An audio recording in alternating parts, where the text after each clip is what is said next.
जब प्रेम तब बन जाए और त्याग अग्नि, तो जन्म लेती है एक ऐसी स्त्री जो खुद को जला देती है पर अपने प्रेम का अपमान नहीं सहती। ये कथा है माता सती की।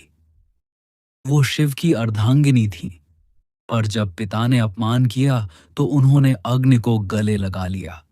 ये कथा है त्याग की, सम्मान की और उस तांडव की जिसने ब्रह्मांड को हिला दिया। ये कथा है पुत्री की, एक पत्नी की और एक ऐसी स्त्री की जो अपमान की आग में स्वयं को आहुति बना बैठी।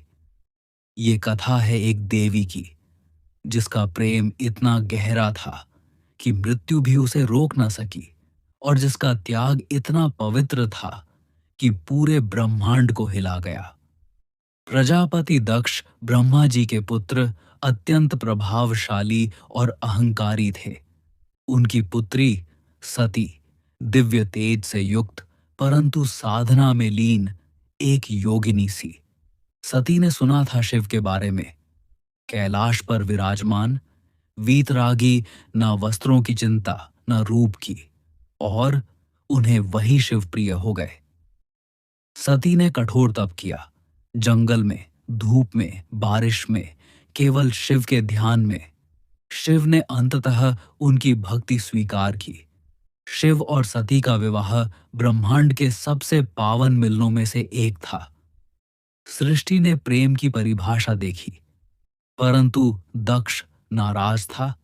उसके अहंकार को शिव का वैराग्य अस्वीकार्य था। समय बीता। दक्ष ने एक विशाल यज्ञ का आयोजन किया। सभी देवताओं को बुलाया गया, परंतु शिव को नहीं। न शिव न सती। क्यों? क्योंकि दक्ष ने शिव को अपवित्र माना। सती को जब यज्ञ की सूचना मिली तो उन्होंने वहां जाने की इच्छा जताई। शिव ने उन्हें मना किया। जहां आमंत्रण नहीं है वहां सम्मान नहीं मिलेगा। पर सती हट कर गई। मैं बेटी हूं, मुझे जाने का अधिकार है। दक्ष ने शिव का अपमान यज्ञ में सार्वजनिक किया। वह एक औघड़ है, शव पर नाचता है, वह कोई देव नहीं। सती का हृदय चीर गया। पति का अपमान पिता की सभा में।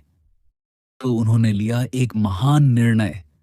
उन्होंने अपने प्राणों की आहुति दे दी।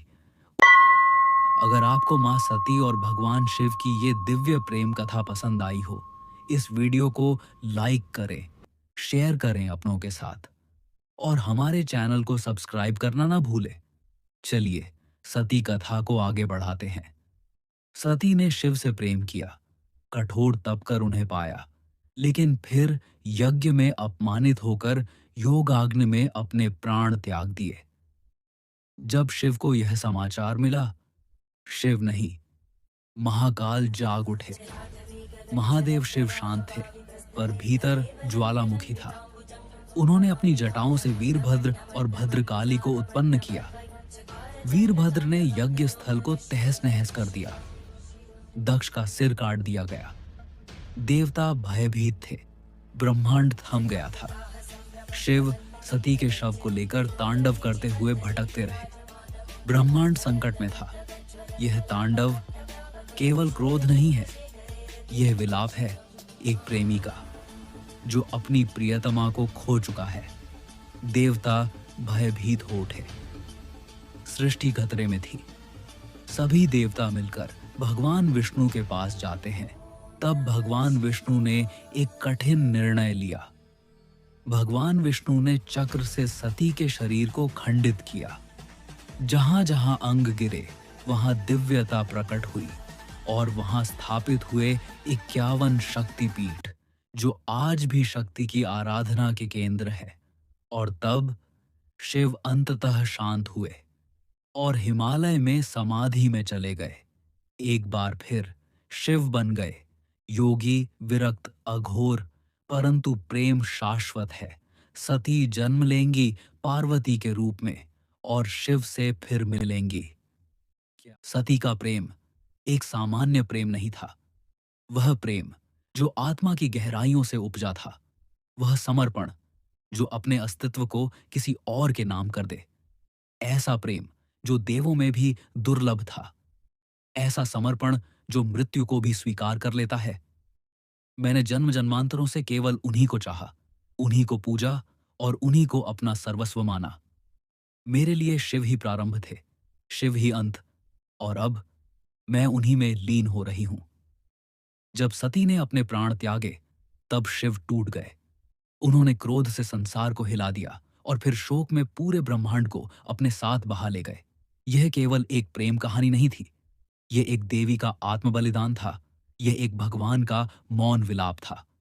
कहते हैं जहां सती का शरीर गिरा, वहां शक्तिपीठ बने, और यही बना शक्ति और शिव का चिरकालिक संगम। वह प्रेम जो कालजयी हो गया, जो मृत्यु के पार चला गया और बन गया सनातन प्रेम की सबसे दिव्य गाथा। यह केवल प्रेम कथा नहीं, यह उस प्रेम का प्रतीक है जो जन्मों तक जीवित रहता है, जो मृत्यु से पार, समय से परे और सृष्टि से भी ऊपर होता है। यही प्रेम था सती का, यही प्रेम था शिव का, यही प्रेम है सनातन, अमर, अद्वितीय। क्या आप जानना चाहते हैं कैसे हुआ शिव और पार्वती का पुनर्मिलन? देखते रहिए अगली कथा में पार्वती का तप और शिव विवाह। कथा का अगला भाग जल्द आ रहा है।